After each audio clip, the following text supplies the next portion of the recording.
is, right? Wellness No, continue. wellness continue.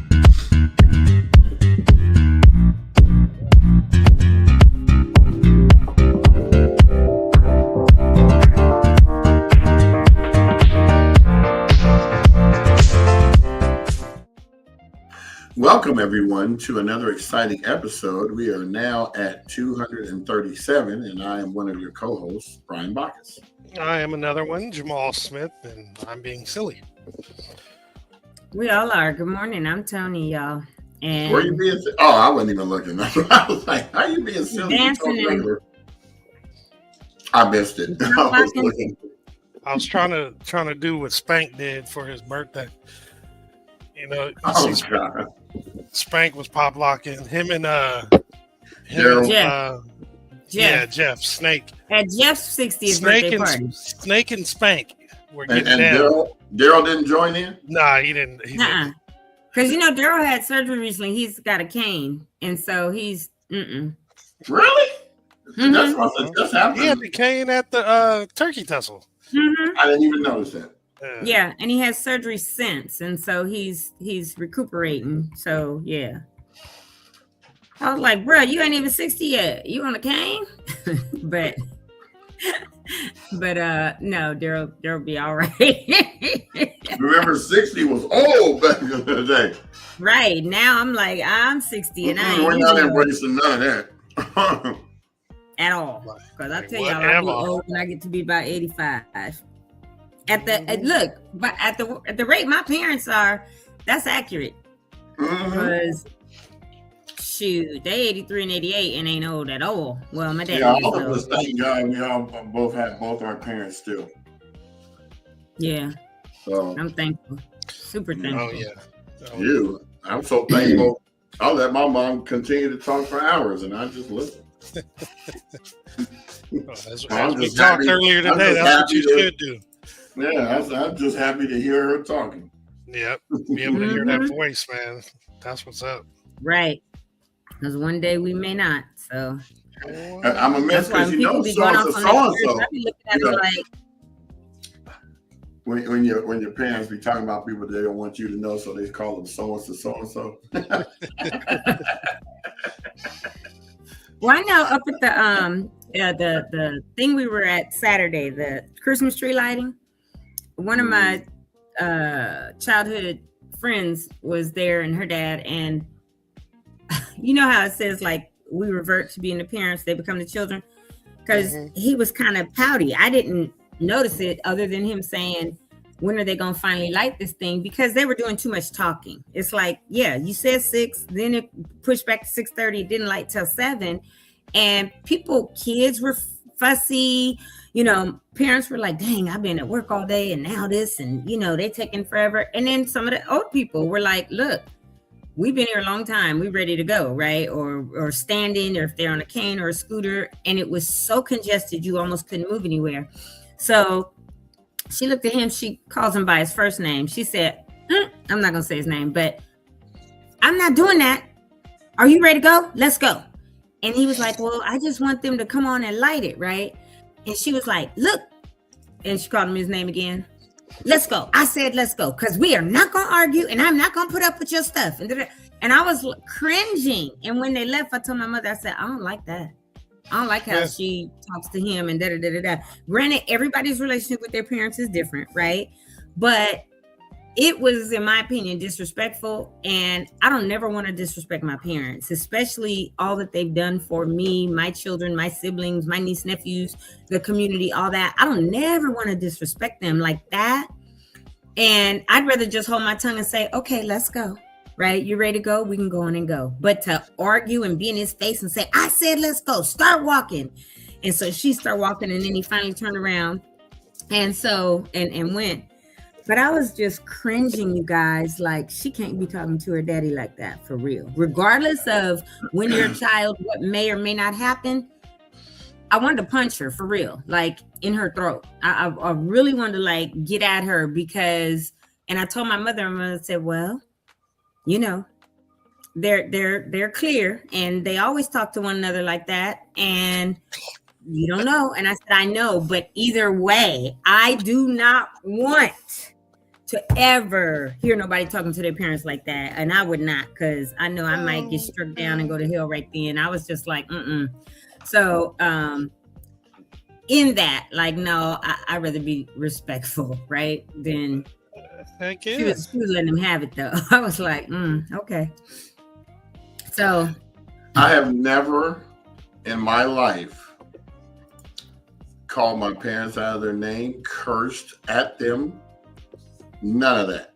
Because I gave my parents hell. I even looked at a post I did back in 2016 and 17 where I told them and tagged both of them and said, y'all both the real MVPs because y'all put up with all my antics. I mean, I had y'all spending money on stuff that I shouldn't have been doing and all kinds of stuff. And so all kinds of stuff. All kinds of stuff. Like all that. And for them to still even talk to me today, it's a miracle. That part. Because I'm going to tell you. My parents have always been there for me no matter what. My mom was one of them ones that if you touched her child, I remember one time I got hit with a 2x4 by the next door neighbor when I was living in the Manors. And my mom found out, and I'm 9 years old, and he's a grown man. My mother came outside with the biggest butcher knife and said, if you ever touch my kid again, I will cut you up in the backyard and bury you. And I will turn myself into the police while I'm smoking. How about that? And I won't go to jail. Yeah, and I won't go to jail. Mama Bacchus. There it is. Woo! Oh, she'll come on and tell you some stories. Be like, don't be messing with my baby. Just like when the teacher was messing up my name, the principal. You know, just mom's was always there for you, but Pops was the rock. You know, he always came and gave you advice that you needed to ask yourself. You know, to put yourself in this situation. How would you feel if this was done to you? Mm-hmm. He was always the calm one. My mom was always the firecracker spitfire, like ready to go off. I mean, she stood up to two of the most gangster women in the Manors, which was the elders. My boy Nucci mom, and them. They was tall. My mom wasn't that tall, but she was like, "Oh, y'all not gonna come in and punk me out from the projects in Ohio." I don't know what you're talking about. Right. Not the Ohio projects, like the Cali projects ain't nothing. I'm from the They Ohio. They are not. I mean, you know, you go to Midwest projects, it's like Nickerson Gardens, but worse. That's like what? Or New Orleans project. Yeah. The folks in Good Times, they were in, what were they in? Cabrini, what is it called? The Cabrini Greens or whatever. Cabrini Greens? Yeah. Those are no joke either. Them towers, all them New York ones too. Man, come on. Yeah. The car. Just, hey, projects are tough wherever they are. So that's the bottom line. The only projects I really know about and remember is because we would always go to New Orleans in the, different summers. My dad would take us down there. And I think my last time we went down there as kids all the time was like I was 11 or whatever. And somebody did something to piss my mom off. And she told my dad, we never going back down there. But the Red Brick Project. Yeah, they got those in Ohio too. The Red Brick Project. Really called the Red Brick Project. And I talked to cousins now that grew up in them, and one of them told me a couple of years ago how they had, how you have a deadbolt lock, like a lock and deadbolt. He told me they had butcher knives, big knives that they stuck. Their mama took the what is that? The trim on the door frame off. They would lock it up, and then they put these big knives in it. And I was like, big knife. Now look, that's really when they're like, you're a Valley girl, right? Because I was like, what are you doing with the big knives? Like, why when you have a weapon?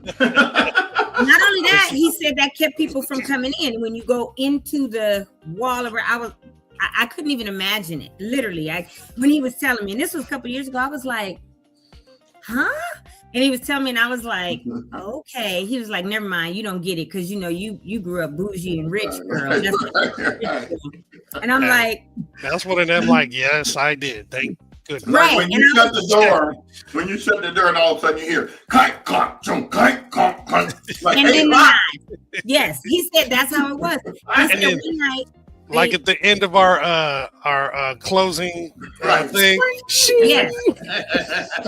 Master of the guillotine. Right. When his brothers came in past the time, they had to sleep on the porch because if you came in past the curfew time, you wasn't getting in. And I was like, right. your mother didn't let them in the house? He was like, no. My father did that to me. He said, you come in after 9 o'clock, knowing that I'm bowling, knowing that I bowl late least. You coming after 9, don't bother knocking on the door. I mean, I tested him the first night. I knocked on the door all night. I probably curled up like a dog on the mat in front of the door until the morning. After that, I got wise. I just went over to my homeboy house if it was late, but I come back home on Saturday. Right. I knew them days, but see, you got to remember, I was the guinea pig for punishment, for discipline. My brother and sister didn't even get in trouble. They just watched to see what happened to me, and they were like, nah. You were the deterrent. Yeah, like, nah. And I would tell them, when you get a whooping, don't cry, because that just make it worse. So I was schooling them on how to be, not knowing that, they turned out to be the ones that never got in trouble. I mean, never. But they used me as the example. Special shout out to Mosa Morris joined. What up, Mo? Triennis, I hope I said that right. Classic Ash and the Mills Corner. That's Kevin Mills' nonprofit. Oh, cool. Out there doing big things. I see him out there at the events. So welcome to the show, people. And today's show, we're continuing from yesterday. They had a very good show. They always have great shows when I ain't on there. Whatever, dude. It goes all smooth and stuff, and you ain't got to worry about lag and all that. And I'm just playing, but they did a really good show yesterday, and we just want to keep that continue because this is the month of holidays, and for some of us, it's not so festive. So we're just trying to make sure that everybody has what they need to get through this by making these announcements and letting you know where there's wellness activities as well as where you can go get therapy. I'm probably going to be starting therapy right after the 7th or 8th. I got to get past that part first. And then I'll be able to open up because it will be a reality to me that this has been a year. So yeah, well, that's good that you're actually going to do it. That's cool. Because I remember when Dr. Clark came on, and she offered, the first few people, I forget what the number was, of people who signed up, they were going to get a free hour or what have you. I know Marcus partook in that, and he said it was very, very effective, and he was glad he did it. So hopefully you have the same results. I have no doubt that you will.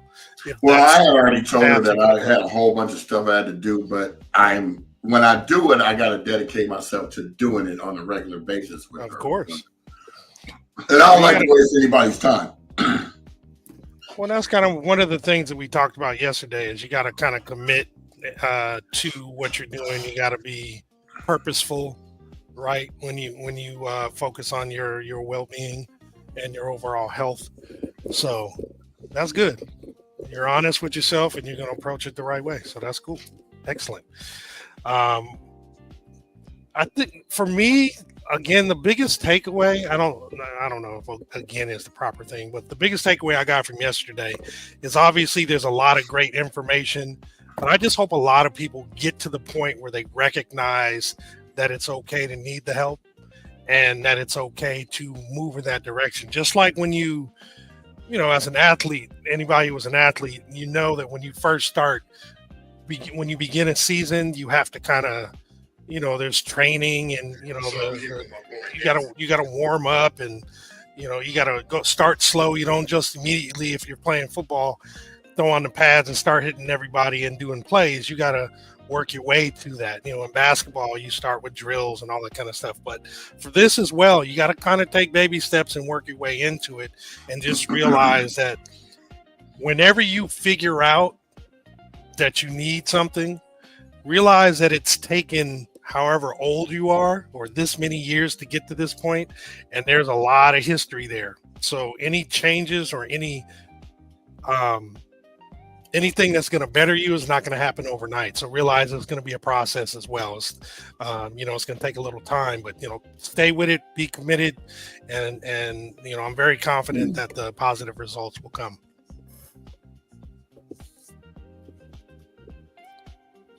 Brian. Oh, I'm supposed to be answering? No, it wasn't a question. It was a comment. It was a statement, and he said. Oh, I took it all in. I was trying to do my job by sharing this. It's funny because I was doing that too when you were talking a little earlier. That's why I was hoping he would talk more so I could finish. What I love about this show is like there's no holds barred, man. We get angry, we get sad, we get happy, we joke a lot. But you got to remember, we're a reflection of Altadena. This is how we grew up. This is how we've been all our lives. There was never like one moment. I would just say for myself, I always had hand-me-downs, or we shopped at the thrift store. So, I was always getting bagged on. So I was kind of like how Eminem was in 8 Mile. I would just bag on myself first. So I'd take away all your energy, and then I'd light you up. Mm-hmm. So Kevin can attest to this. We had a friend named Tommy. He had a real big nose, right? And every time we get around each other, Tommy would try to talk about Kevin's hair, but Kevin be like, so big, we all could just sit under it and have shade from the sun. Wow. Wow. Is that that's okay though? That's okay though. That was Tommy. Tommy would always go, that's all right though. That's all right though, because he's trying to come up with something to return it with. And so he would always say, that's all right though. That's all right though. That's all right though. And I'm like, hey man, if you say that enough times, you'll finally hopefully come up with a thought to add to the end of it. Right. You got a subject with no predicate. That is hilarious. That's funny because I could never bag. I would just laugh. People bag on me, whatever. Right. Only thing I could do is be like, "Hey, I'm gonna get you. Hey, I'll shoot you for it, right? Let's get on the court. Let's play, or I'll race you. From here to there." Nah, see, I grew up in the manners. You I know. Get bagged on all the time and cry, Mm-hmm. or you finally just gonna stand your ground and they gonna respect you. Oh, for sure. Well, I wouldn't back down. I just would laugh. I'd say something stupid, and then it would be like, "Oh well, now, all right." What I loved about my boy Everett Catchings, right? Mm-hmm. He was one of the first people I met when I came to California, moved to Pasadena. He didn't like people bagging on me, so he would tag team me. He'd be like, I said, "Yeah, that's why your nose is big." He said, "Yeah, you got boogers hanging out of it too, homeboy."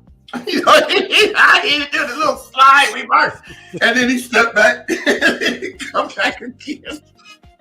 He'd be one of those Tonys. He'd slide in. Right. Like that's why you got boogers hanging out of it, and then slide. Right. That's exactly what he would do. He would walk past you saying something. We were going to do a comedy thing back in 2006 because he's so funny. But he said, "Man, I can't do it by myself. I gotta have somebody to play off." Hey, that sounds familiar. Well, exactly. But here's the killer. Guess who's doing that now? DC Young Fly and all them other ones. They got this little stage thing where it's like 3 or 4 more stage, and they just tag dudes. It's like bam, bam. They all just hit them, right? It's just crazy. But it's funny. It's not meant to be any ill will or any harm or anything. But that was just how we were, If you didn't have money to go to school, like I'm gonna just tell you straight out, my mom wouldn't even buy me new shoes because payday wasn't coming around yet, and I was rough on shoes. I played kickball, I did all kinds of stuff. So my shoes would start clapping. The soles would come off, they'd be clapping. So my mom would put duct taped around, but not the same color as the shoe. So it's evident you got duct tape on it, right? So they would call me glass slippers and Cinderfella. Come on now. Right. Just everything, but I didn't care. Because I had what do you call that?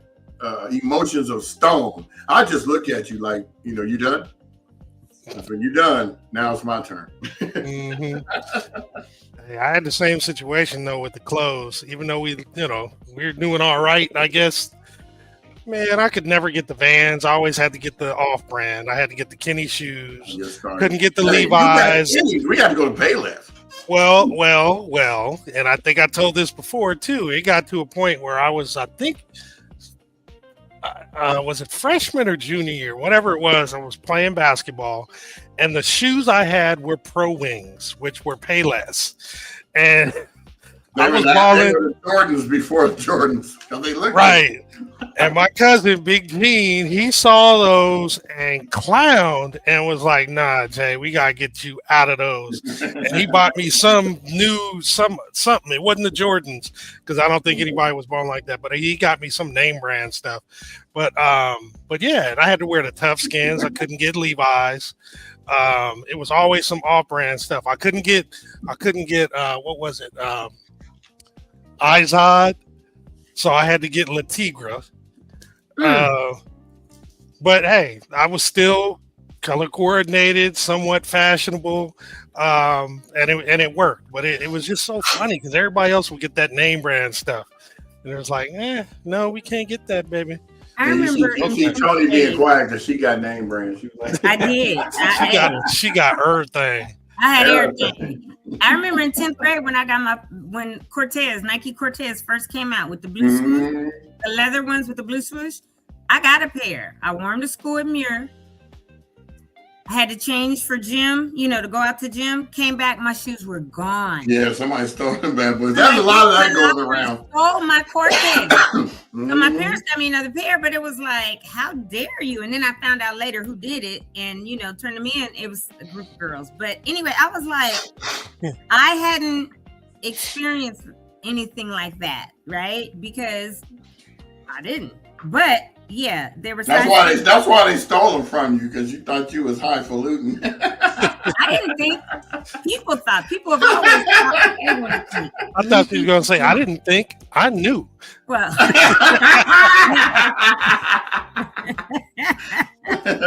y'all are dumb. No, but yeah, they stole my Cortez. But I was the only one at the school that had them, so they was like, and I had just started going to Muir because I had been at Alverno. And I begged my parents, please, can I go back with all my friends? Because I can't do this, right? So I came, and yeah, I had the very first set of Nike Cortez when they came out, and they stole my Cortez, y'all. Yeah, I remember I had this white friend named John Bartels. So he's still a good friend of mine. And we both love Star Wars, right? And so I went up to his house. He lived off of Lincoln and Mendocino. Now, I didn't know that Kevin Mills, Craig Carr, and Craig Statton all lived on the same street, right? So they see me standing over there talking to John, and they going, "Hey, man, what you doing up on our street? And why are you talking to the white dude?"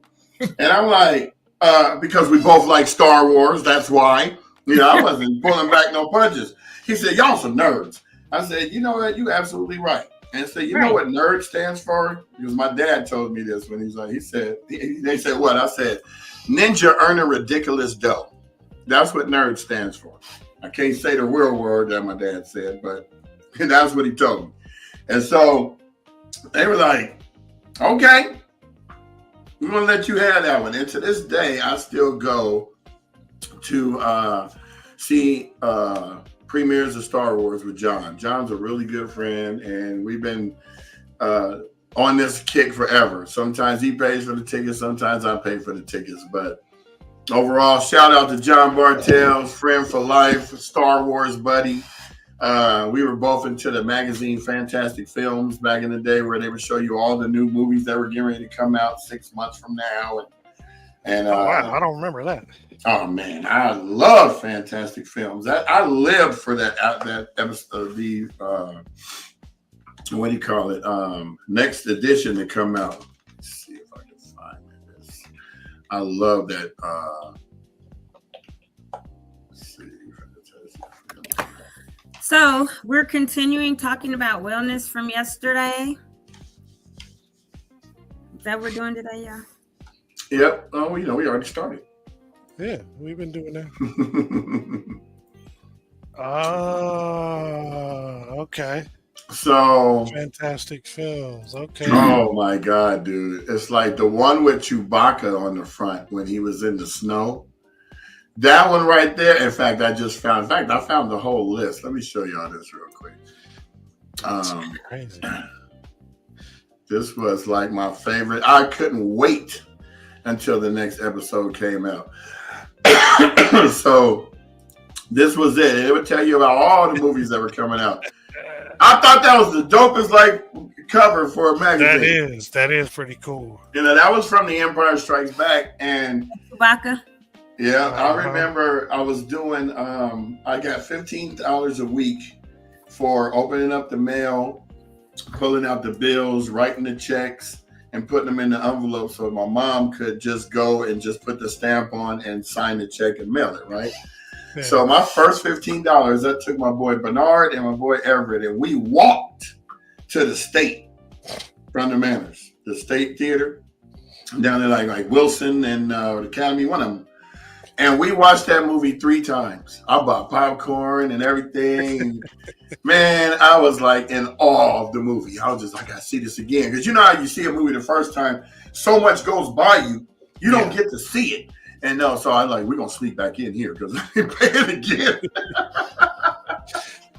That was always fun. Oh man, I went to go see E.T. and every time I would cut yards, I would take my friends and we'd go see movies because I wanted to see some movies and I didn't want to go by myself. So, yeah, I still think about those things. It's so funny that I could think all the way back to like when I was like 9 or 10, going to some types of movies or doing some things with my friends. I mean, and that's why I love our town is because we have that. I talk to people from other towns like LA and stuff.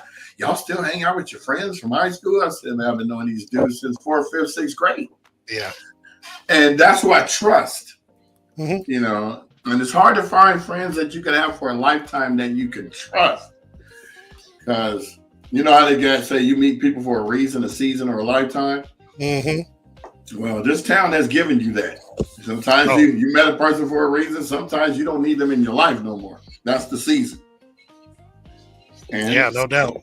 I posted a post up on my page the other day reflecting on all the people that I lost that were really genuine good people, that looked out for a brother and, was just there.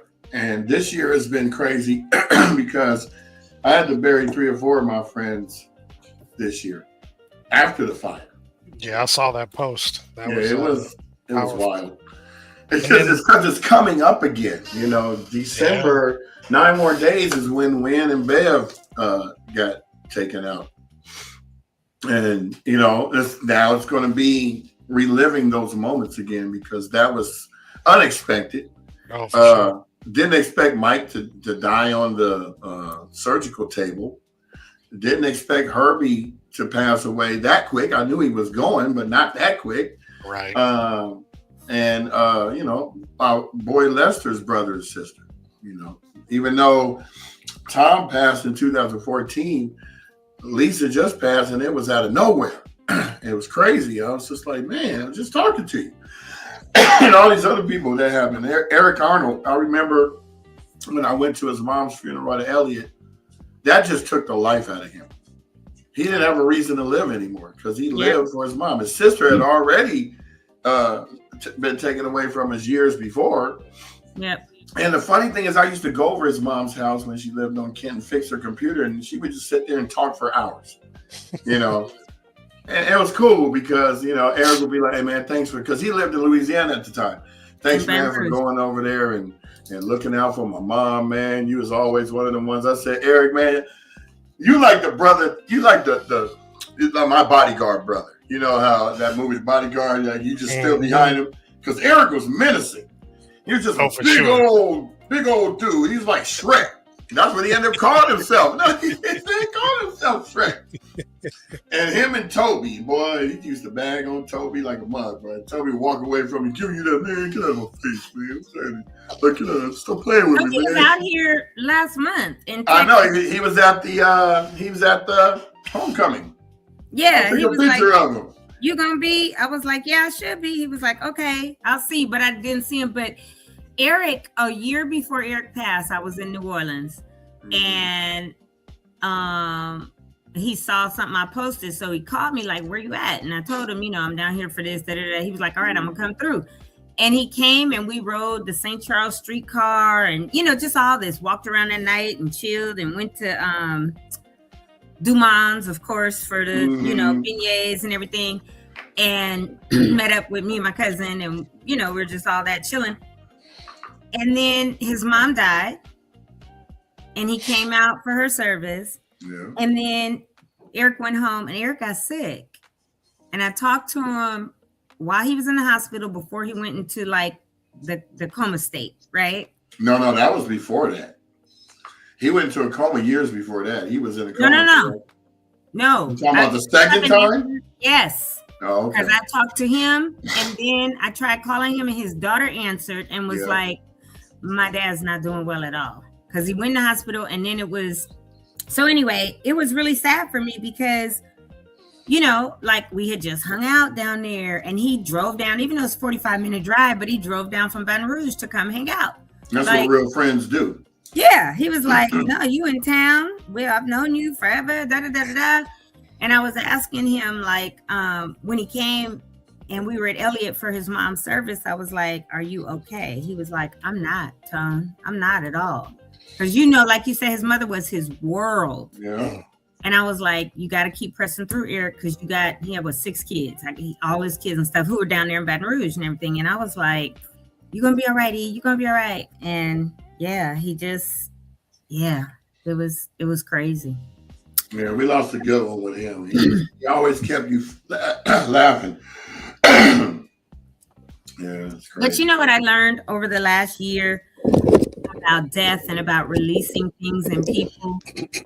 I was talking about my therapist yesterday because he's gangster, and he like don't go for the okie doke BS when you trying to like be therapized, but you in your own feelings and stuff. He like called me out on so much stuff, like that's BS and it, and did it. And I was like, "Hey, you got a good therapist, because most of them just turn the question back to you." No, right? My therapist, when I say he's gangster, like this dude, he's so dope. But I had a humongous issue. Me and my brother Eric, who were in the middle, and Eric died on my 2nd anniversary when I was married. And so it really like messed me up. And we were the two in the middle, peas in a pod. And I had never gotten over his death because I also wasn't home when it happened. I was in the Air Force, and I was, in New Mexico and all this stuff. And him and my grandfather, I was very, very, very close to my grandfather. And I remember I was stationed up here at Edwards, and they told me like, I would go home every weekend. We'd work 6 days and be off 3. And I was home, and I'd take care of him and all that. And I had just come back up. No, I was on a mid shift. So I was supposed to go home the next day, and he passed. And I remember my commanding sergeant having to pull me to the side, but they called me in from patrol and had me go to the armory and turn in my gun. And then he called me over to the side and told me my grandfather had passed. And I remember like losing it, which is why they had me come off patrol and, all of that. And so me and my dad wound up going down to New Orleans, and we flew on Delta and flew his body under the plane. And, but me and my grandpa were like, that was my dude. And so for years, I just never really released and got over either one of their deaths. And last year during therapy, like my therapist really helped me. And last year, Christmas was the first time that I was okay with the fact that I had missed December 22nd, is my brother's birthday. And I had missed going up to Woods and Valentine, or to, not Woods and Valentine, to the cemetery in Altadena. Mountain View. And I was okay with it. Now, mind you, the year before, I didn't miss it. I went to church first, then I went, or whatever. But the year before, his birthday was on the 22nd, and it was a Sunday or whatever, or Christmas Eve happened, something. But I missed his birthday on the 22nd going. And so that Sunday, Christmas Eve, or whatever it was, I had beat myself up like all those days. I left to go get gas. Okay, this was 2 years ago because last year I had my electric. So 2 years ago, yeah, that's what I said, not last Christmas, Christmas before. I went to go get gas at Costco because I would always go at 5:30, 6 in the morning, whatever, before crowds get in. I literally passed a homeless guy on the way. And on my way back, I didn't see him. But while I was going, the Lord was like, go get a few gift cards so you can give to homeless people. So I went to Starbucks and got like 4 $20 gift cards or whatever. So I was like, okay.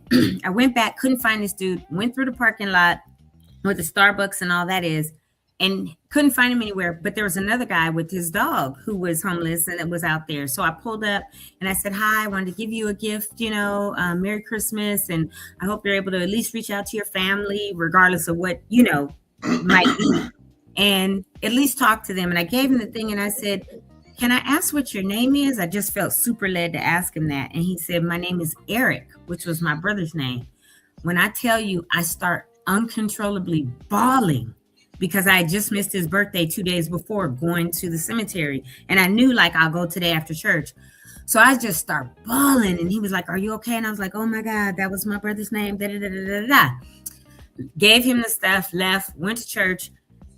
All service, whoever's there. At the end of service, this dude comes and slides up on the organ, the Hammond B3, next to Lance, who is on our keyboards.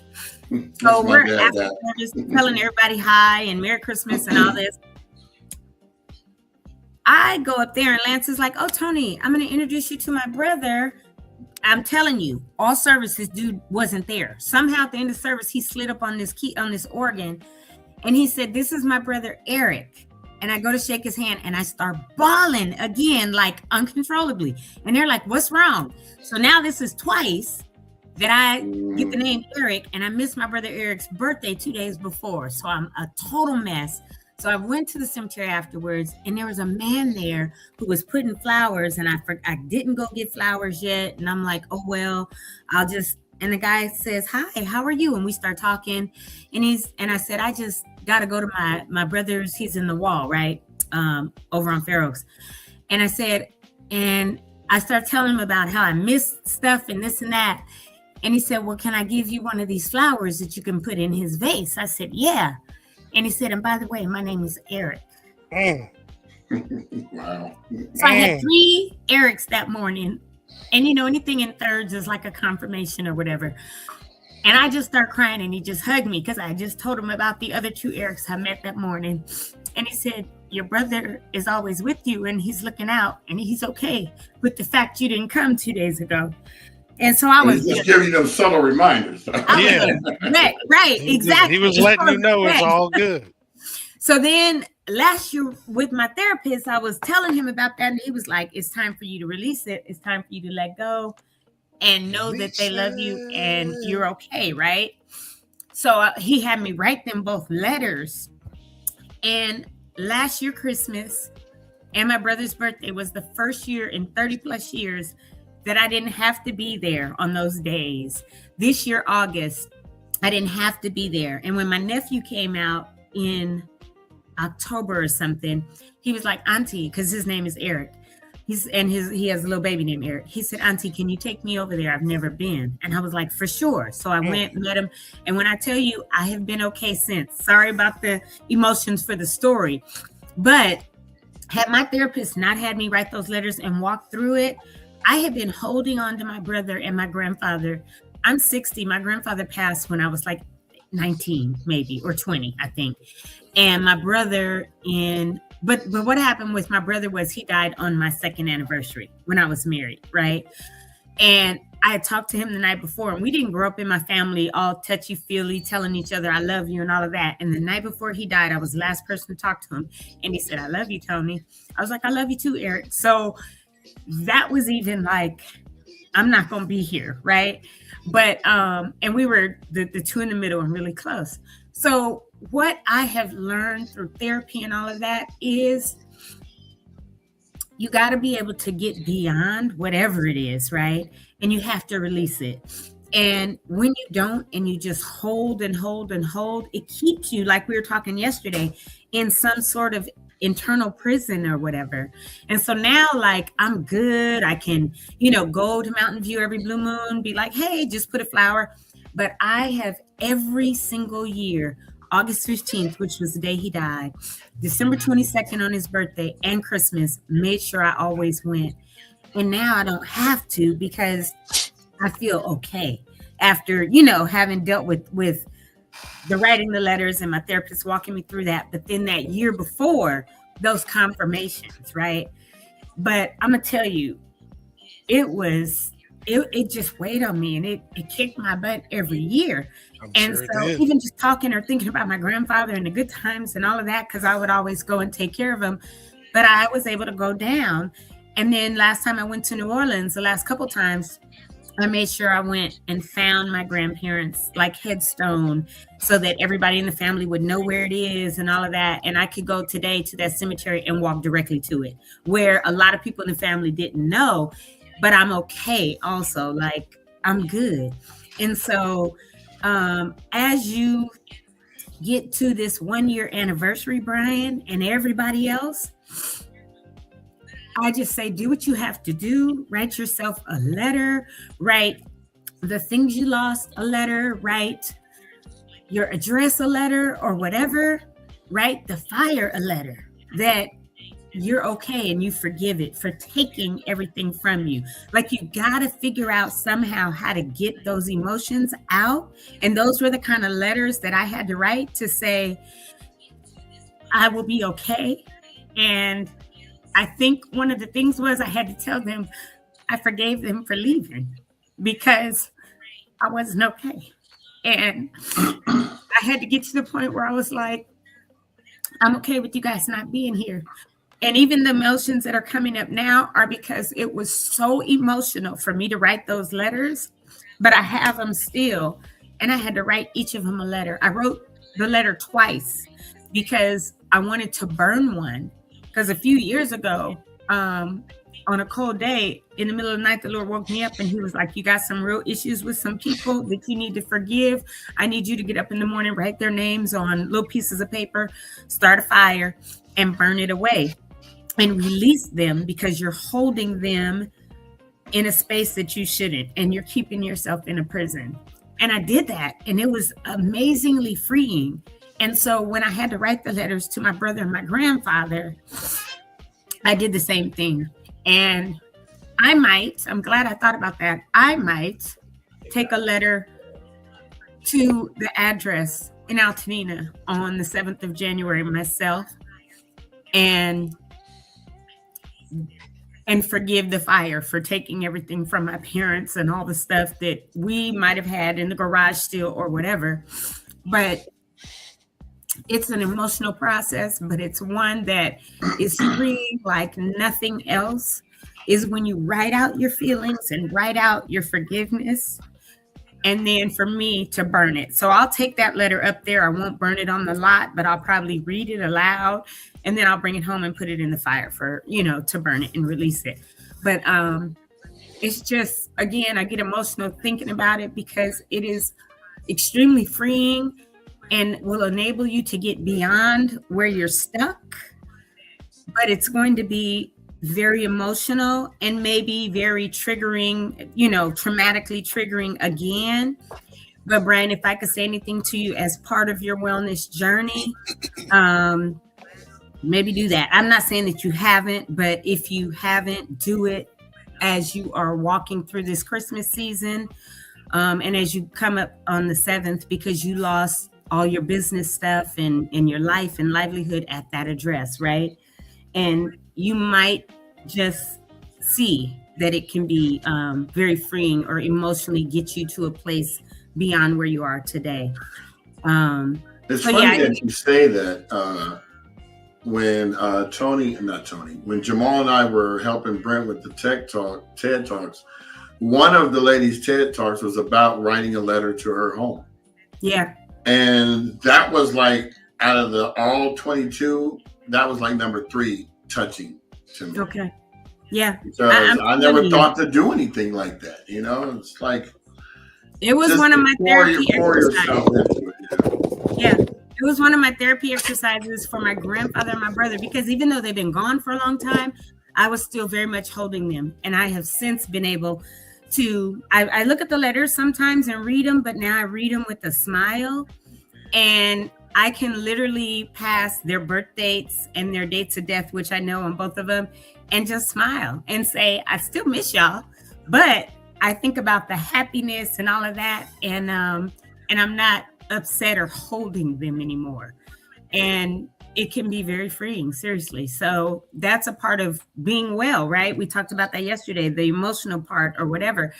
And I think I am going to do that, right? And I might write several. I might go to Loma Alta School where I went, which is just dirt now. And, and write letters even to Elliot or whatever, because so much of what we love is gone.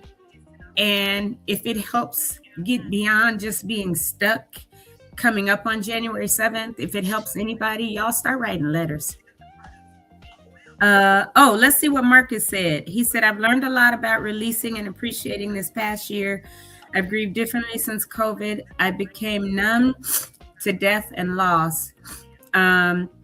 I've started several letters since the fire, haven't finished any because going back is so hurtful and upsetting. And I've started to write a letter to SCE. So Marcus, I would implore you to go back and finish your letters. Even if you once a week, once a month or whatever, have to go and write a couple words or sentences, even if you got to sit outside and look towards the mountains or whatever, it is going to be emotional. But on the other side of it, bro, you are going to have so much freedom and feel like you can breathe. Because when I talk about my brother and my grandfather now, I can smile and I can breathe. I don't feel like I died when they died anymore. And I used to. You might feel like you died when COVID happened or the fire happened or whomever you lost and what you lost. But get it out and write about it. And then I would implore you next, after you are able to finish those letters, even if you do one at a time, then read them out loud and maybe copy them, keep one and burn one. But I'm going to tell you, when I have burned things in my fireplace and I said, I forgive and release you, because when I wrote each person's name, God told me, write, dear so-and-so, I forgive and release you. And then when I burned it and verbalized that, watching that paper burn, I just started to feel like I could breathe, and I really released and I really forgave. And I can now say people's names that did something to me that I was angry and holding them about, and say it without feeling like, right, and mad, because I have really, really released them.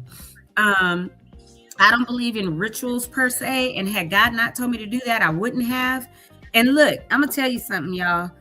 My relationship with God, I talk to him like I talk to y'all. I'll be like, look, now I'm pissed off over here with this, or whatever, right? I'm super real, because why not be real? He knows me better than I know me, right?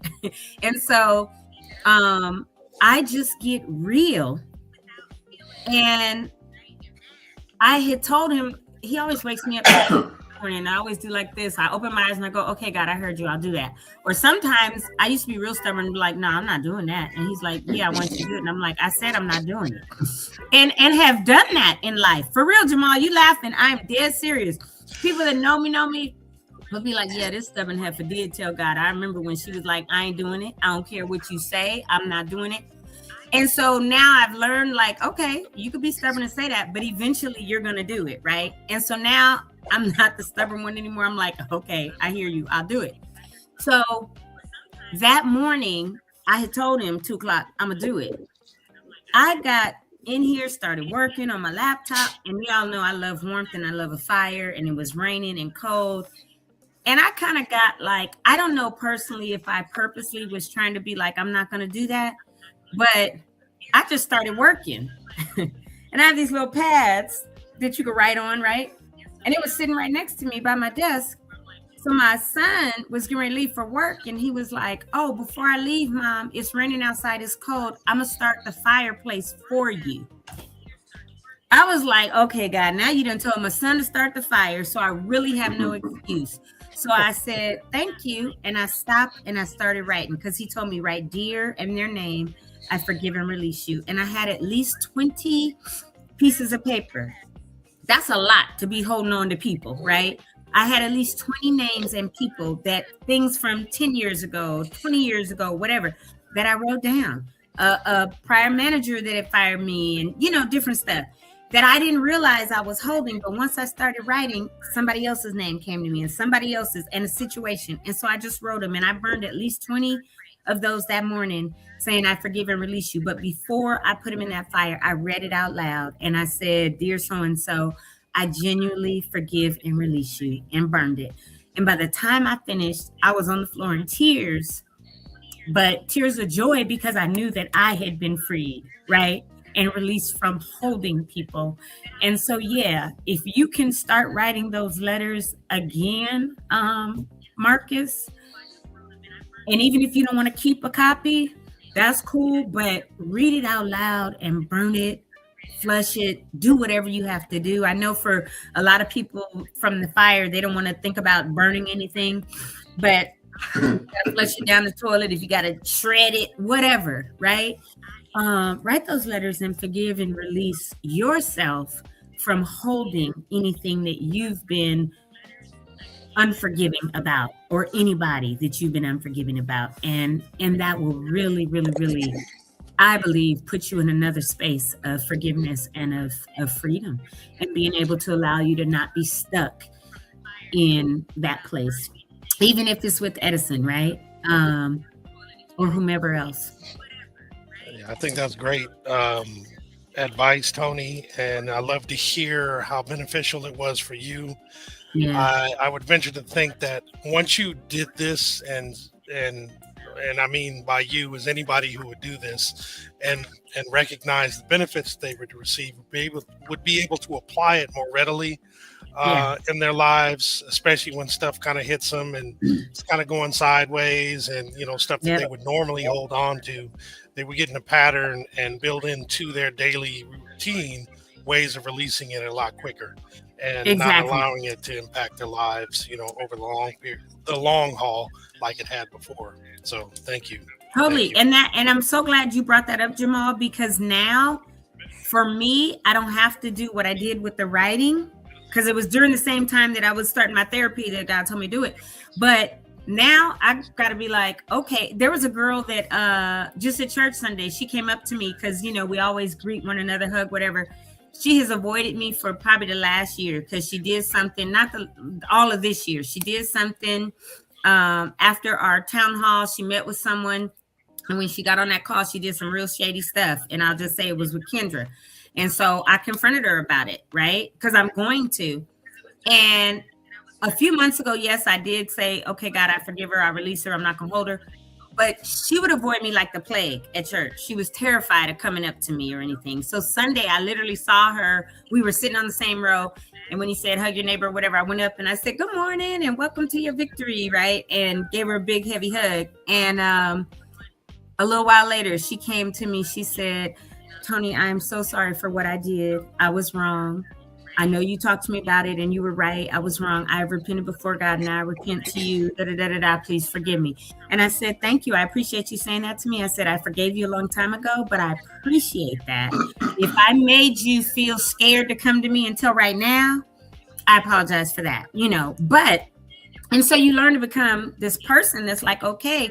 And one of the things my therapist really put in my brain too last year was, when you get into something like a disagreement with somebody, he said, if it starts to escalate, stop. Within 30 seconds, of it going sideways, stop.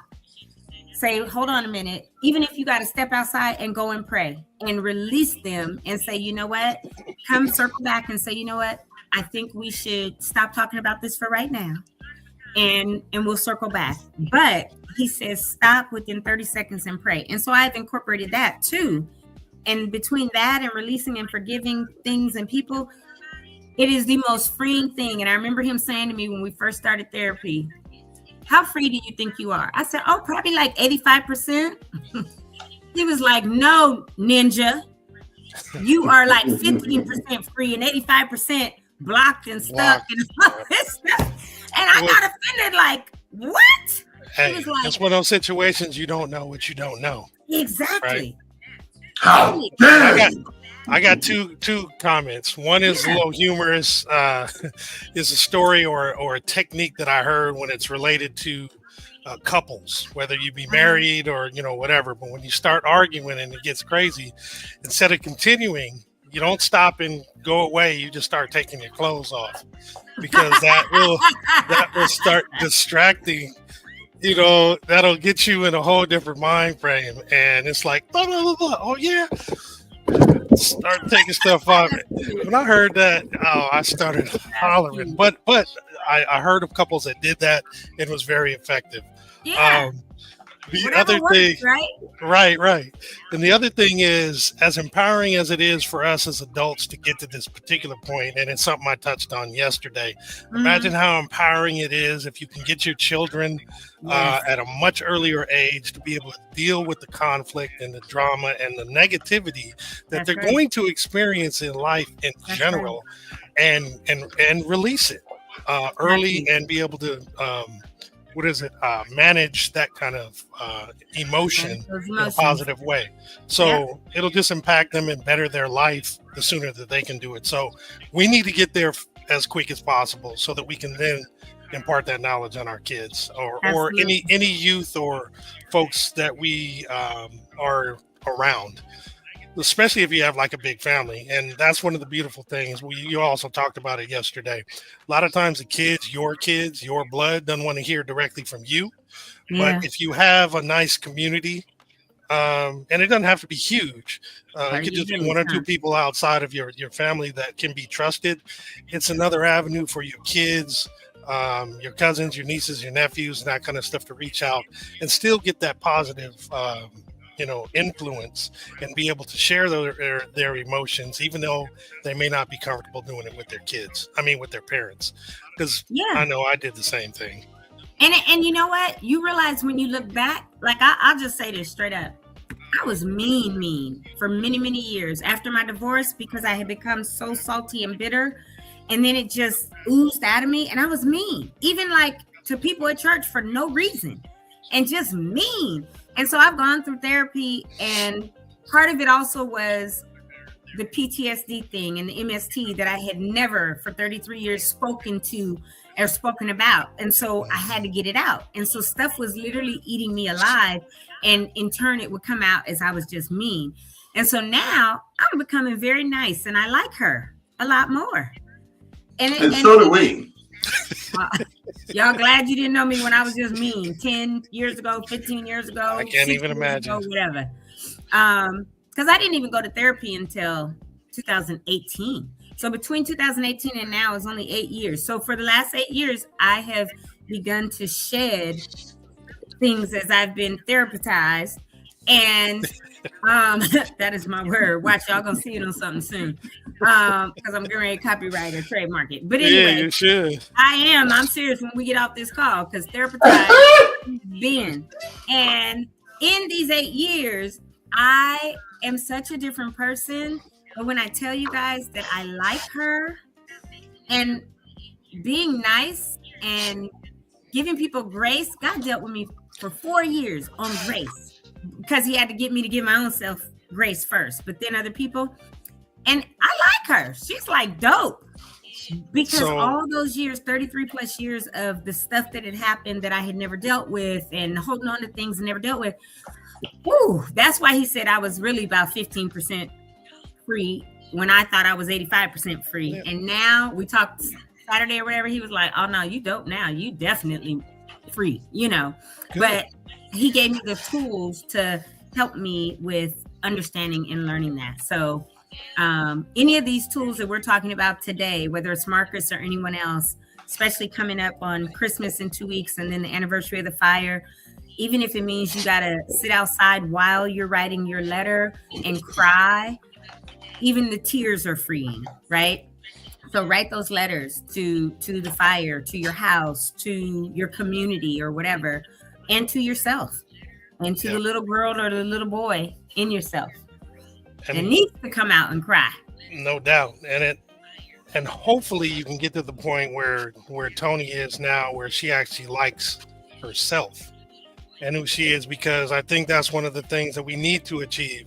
A lot of times, especially growing up and dealing with difficult situations, and a lot of times people are trying to fit in and do this, that, and the others because they're not really happy with themselves. It could be for various reasons, one of which could be stuff that they haven't dealt with, in life. So by dealing with these things, especially with the fires and losing, your home and all your, the things that the baggage that comes along with that, and anything else that you might be able to release, you'll get to the point, hopefully, where you can actually be happy with yourself. And then all that other stuff that you're trying to do outside of you won't be as important, because you're happy with you, then every other thing that you would do would be a true reflection of that. And I think that the realities of life after that would be very positive moving forward. That's just that's really dope. I'm glad you got to where you are.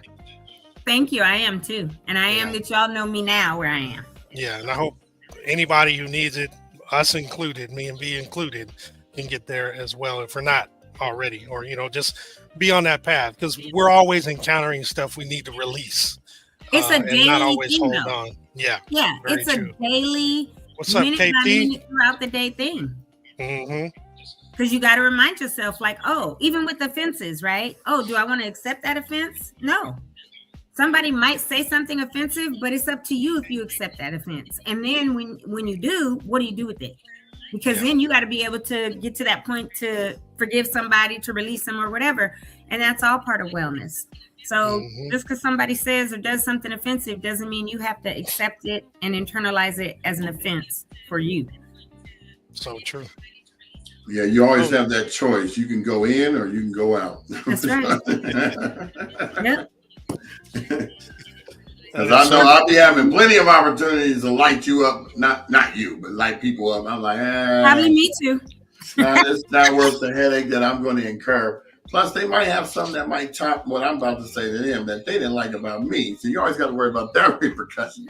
Yeah, but the other thing that I think even dealing with your own stuff will allow you to do is kind of reflect on the fact that, hey, they may be coming at me sideways because they got some ish that they're dealing with as well, right? It may not truly be about me, even though they made a comment about me, it may not really, they may be dealing with stuff, and that's how they kind of, deal with it, right? By lashing out at other people. Like Tony said, when she was upset, she would just go off on people for no reason sometimes.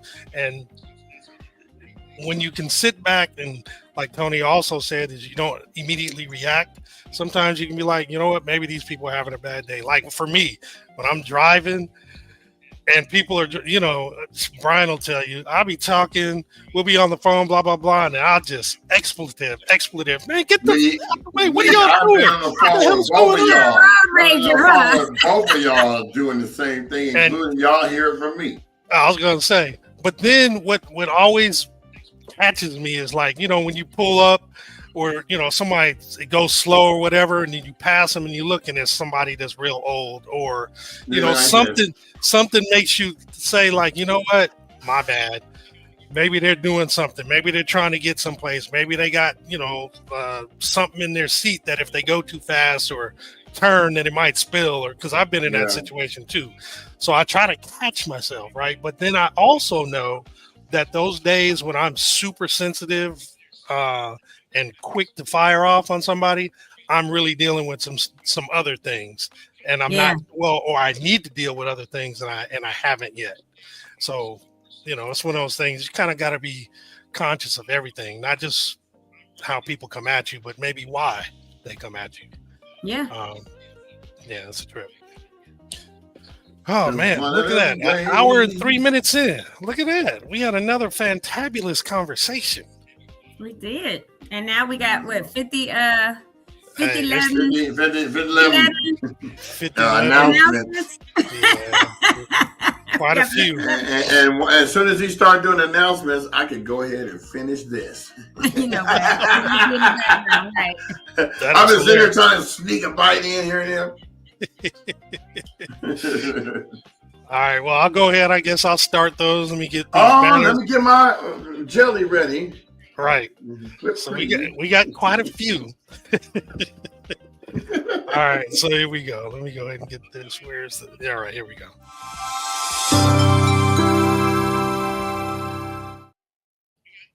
All right, so I'm going to start with something I had mentioned before, the Altadena community meeting, which is the weekly meeting that they were having on YouTube. This coming up Monday, the 15th is the final meeting. They have not indicated they're going to continue it at any sort of interval next year. So for now, this Monday is going to be the last one. Starts at 4. You can go to the YouTube channel, youtube.com/@ County of Los Angeles newsroom to tune in. But you can also, they have a playlist there where you can actually access all of the different community meetings, so you can hear the progress that they've made. Hopefully, I get these texts every Wednesday, which gives an update on all this kind of stuff. That's where I got this flyer. Excuse me again. So hopefully they continue with that. So if there's any new trends with like the Altadena Community Center and all that kind of stuff, I'll be able to share that information with you as well. But for now, if you've tuned into the meetings, this Monday is the last one. Then we have the My Tribe Rise has Adopt a Survivor matching fund drive. The fund is trying to provide bridge funding for rent or mortgage coverage for up to 50 families. These families can remain stable or stably housed, preserving progress and recovery, employment, school continuity, emotional stability, and most importantly, prevent displacement from Altadena. If you're interested in donating, please do so by scanning the QR code to support the fire survivors. And then today, we actually have at Loma Alta Park from 4 to 8 p.m. It's going to be Parks After Dark, bringing the Winter Wonderland to the park near you. There's going to be a sled hill, snow play area. Santa's going to visit holiday crafts. There will be filled holiday stockings for every child while supplies last, hot cocoa station, and a food giveaway and more. That again is today, the 11th, from 4 p.m. to 8 p.m. at Loma Alta, which is at 3330 North Lincoln Avenue in Altadena. And then Jazzy Jam for Empowerment and the Water Cooler Room are having the Holiday Lit Corner with the author Sandra Evers Manley. There's going to be 2 special book readings and signing sessions. They're taking place today. The first one began about 18 minutes ago at 11 o'clock, and the next one will be later this evening at 6 p.m. It's designed for seniors, children, and families because the story is for everyone. The location is the Paseo, which is at 300 East Colorado Boulevard, Suite 150 in Pasadena. To RSVP, please send an email to info@jazzyjamfoремpowerment.org. And also today, there will be a Rebuilding 101 workshop. The topic is pre-construction management. Plan it right before you build. It's taking place from 6 p.m. to 7:30 p.m. this evening at 409 East Woodbury Road in Altadena. The workshop will focus on helping fire-impacted homeowners build a realistic pre-construction game plan before they spend insurance money on the wrong plans or the wrong builder.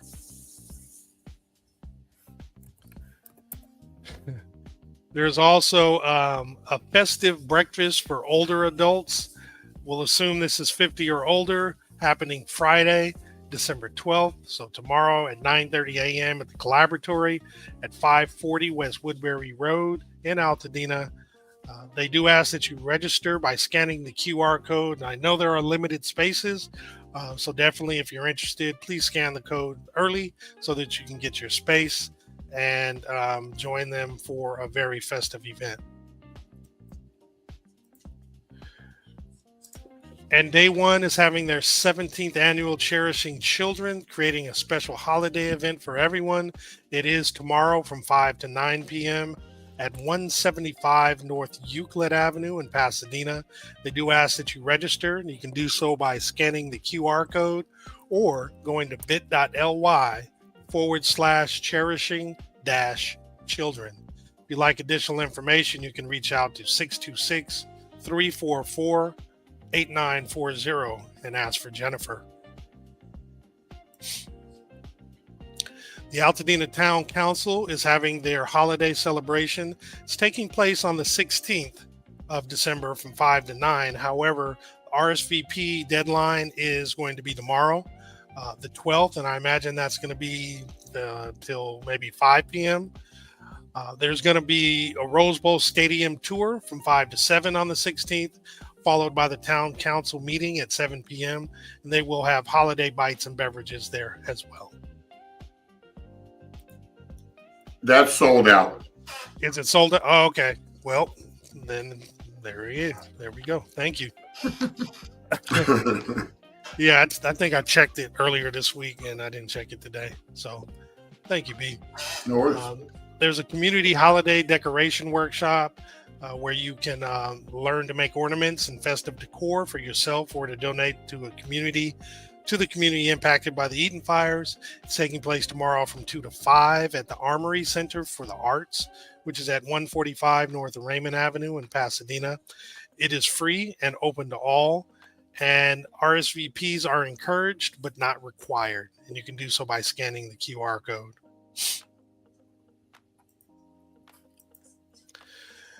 And then La Pintoresca tree lighting ceremony is taking place also tomorrow from 5 to 6 p.m. at La Pintoresca Park at 45 East Washington Boulevard.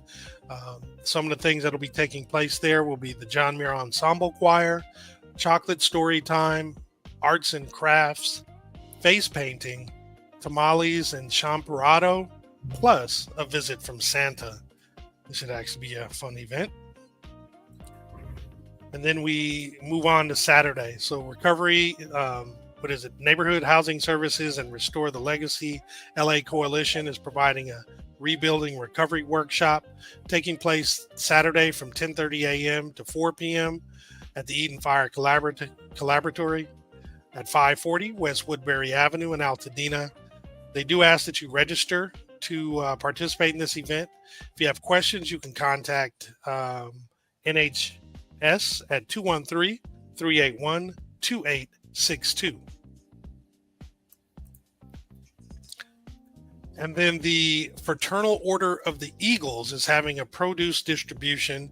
It's happening today from 5 p.m. to 8 p.m. So I slid this one in after the Friday stuff. And it's at the Fraternal Order of the Eagles located at 455 East Woodbury Road in Altadena. And then Altadena's Cars and Coffee is having their first annual toy drive. It's taking place on Saturday from 8 a.m. to 10 a.m. It's at 719 East Altadena Drive, and they do need toys. So definitely go up there and donate if you can. So why is Santa's back seat all the way to the back of the car? Like, Santa, you need a Mercedes. Because it's a Miata. It's a two-seater. It's a Miata. Yeah. I tried to jump in one of those one day at the dealership and couldn't get out. I had to. It was crazy. So how about this? Why did my dad have a Fiero? Your dad is like 6'6". He's big, so much bigger than me, and that fool would roll in that, and he loved it. He looked like Santa, but he was black. But anyway. Hilarious. I never could understand that. So also this Saturday, CHP is having a toy giveaway, and there will be a reading or author talk with author Nell Cross Beckerman. So both of these are taking place at the main library, which is 600 East Mariposa Street in Altadena. So the CHP toy giveaway is from 9 a.m. to 12 p.m. in the parking lot, and the author talk will begin at 11:30 and last till will begin at 10:30, last till 11:30 in the community room. So definitely check those two events out if you're interested. And then back to the park. Loma Alta Park is having holiday in the park Saturday from 1 to 5 p.m. Again, the address is 3330 North Lincoln Avenue in Altadena. Arts and crafts and shows and treats. So they're saying bundle up because they're bringing snow to the park. If they're bringing it today, hopefully it stays until Saturday, unless they're bringing more. So you'll be able to enjoy entertainment and performances, hands-on craft experiences, create an edible treat. There'll be family and friend photos and delicious snacks. Delicious. Delicious. Altadena Libraries is providing the second Saturday concert series, and the next concert will be this Saturday featuring Rhythms of the Village. It'll be from 6:30 to 8:30 on the main floor of the main library's main floor. Again, this is 600 East Mariposa Street. It's an indoor event, and due to its popularity, please register for the event as they recommend. They also recommend you get there early. You can register by going to altadenalibrary.org/programs, or you can scan the QR code. And there will be food and drinks available for purchase at this event.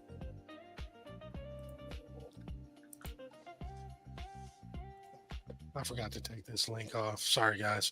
The Christmas experience is taking place also on Saturday at 6 p.m. It's at Paz Naz, which is 3700 East Sierra Madre Boulevard in Pasadena. So there are concerts, and then there's this Christmas experience, a 20-plus year tradition of hope, harmony, and holiday joy. If you go to Victory Bible Church, you can actually go to their links for this and click on the proper links for you to actually get the tickets. The one we have on the screen now were for a limited number, and we no longer have those available. But this, from all accounts, from those who have been there, is an amazing event. So definitely go check this out if you have some time this Saturday evening. Go to vbcpasadena.org if you want to purchase tickets, and go under events, and you will find where you can purchase tickets. Thank you, Tony. VBC, top dollar with the gold fleet collar. And then Sasha Renee Perez invites you to join the Winter Wonderland happening on the 14th from 9 a.m. to 12 p.m. There's going to be music, Santa Claus, and activities. It's taking place at the Pasadena City Hall Rotunda at 100 Garfield Avenue in Pasadena. And if you are inclined to do so, please bring a new unwrapped toy for their donation to support local children this holiday. Next on the list is the Altadena Chamber of Commerce and Civic Association. They are now accepting applications through the 15th of December for their Altadena Business Recovery Grant Program, Round 3. It's for Altadena businesses and nonprofits only. The grants are in denominations from $500 to $1,500. And for additional information, you can scan the QR code above or go to their website, altadenachamber.org. The Chamber is also having their holiday business mixer on the 17th from 5 to 7. However, they are asking if you're interested in RSVPing by the 15th, which is Monday. You want to scan this one too, B, see if it's still open. If it is and you're interested, it's taking place at the Altadena Town and Country Club at 2290 Country Club Drive in Altadena. They do ask if you're attending to get ready to jingle and mingle poolside. They'll have drinks and nibbles that'll be served, and they do ask that you dress warmly. Yeah, that one's still available to sign up for. Okay, excellent. So if you're a business and you want to go to the mixer, please go ahead and scan the QR code. All right, so we have this senior, meaning 50 years of age or older, winter formal. It is taking place today, and it's at 1 p.m. at the gymnasium at Loma Alta Park. There's going to be food, drinks, live music, activities and entertainment, mixology activities, be a photo booth experience. It's going to be really, really cool event. It's free entry for the seniors. And if you'd like additional information, the park's number is 206-9313. Going back to the other flyer, if you do sign up at the bottom, if you're not a member of the Altadena Chamber of Commerce, and you're an Eaton Fire survivor, you can sign up for $30 and they waive your fees for 2 years. Nice. As a business. Good to know. Let me bring this one up. All right, cool.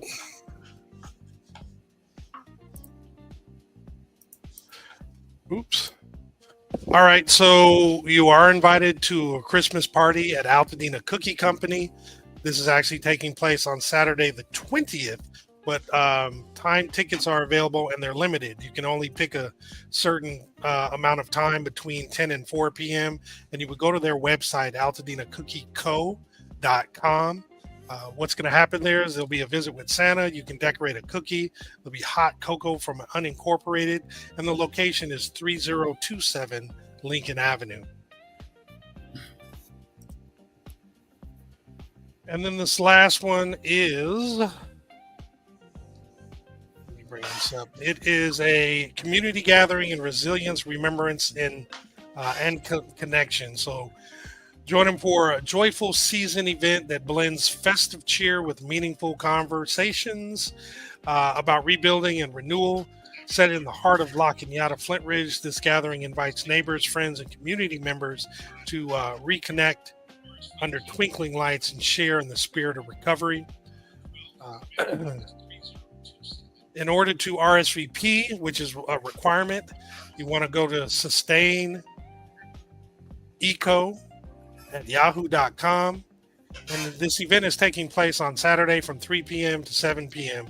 And the location will be in La Cañada, Flint Ridge, but you won't get the actual address until you actually RSVP.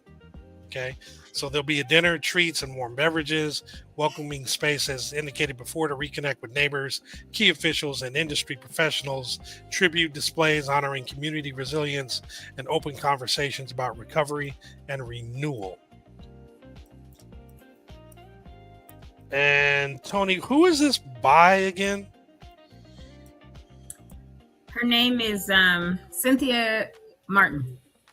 Okay, but she has that Sustain Eco is her company. Oh, Sustain Eco. Okay, there we go. Awesome. Just wanted to make sure. So that's it. Let me bring Brian and Tony back. Yep. Thank you, everybody, for listening to those. As we always indicate, towards the end of the week, there tends to be a lot more stuff that is happening that we're aware of. And check out our Facebook group, because a lot of the stuff that we talk about here is there, plus additional things that, you know, if I listed everything here, we would be going on for like the full hour. So we got a lot more stuff in our group chat. Or not most stuff. Yep. Well, man, I think it was another amazing session. Looks like our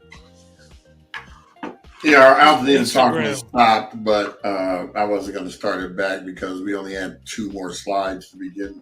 Okay. So I think it stopped at the Christmas experience. So they missed it for a while. You all have had 2 days of being therapized. Slide, therapized, and get them at the low than your 9 to 5. I'm waiting to see the t-shirt, so definitely go ahead and copyright that or trademark it or whatever the proper thing is. And let's get some t-shirts made. You should get one that says, I've been therapized, and all I got was this lousy t-shirt. Remember those back in the day? Yep. All I got was this lousy t-shirt. I got one I just did a couple minutes ago. Oh, did you? Yeah. All right. Well, toodles.